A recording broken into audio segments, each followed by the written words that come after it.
Item 5 can be very important if you've got companies that are either doing a lot of unique things with dividends, they've got a lot of different share classes, or there's something confusing in the way that their shares relate to subsidiaries.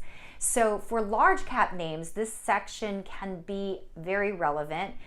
Oftentimes it's just a quick run through on the shares, the share classes, and who gets what dividend and what have you. But in some cases, particularly when you've got a lot of mergers and acquisitions, this is going to be the section where they describe out who gets what and how. Additionally, for companies that have kind of a unique situation with respect to shares, and that's going to be a lot of times the asset managers are split up a certain way.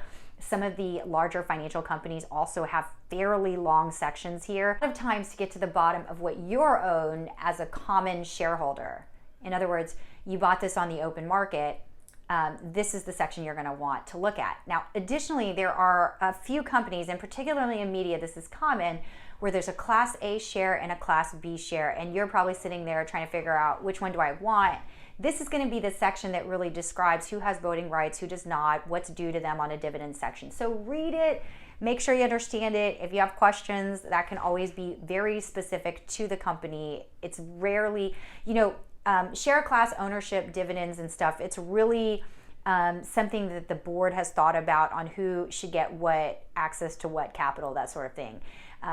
Finally, this can be relevant if you've got a company that issues a lot of options and you're trying to discuss how those options are set out. But oftentimes that'll be more so in the notes. Now, the last part of this item is typically a performance graph that shows you how the different share classes mark up relative to whatever is the most comparable index that they've stated. And typically it's the S&P, but it could be a different index. So I would just note how they set that up and what they're saying to compare to.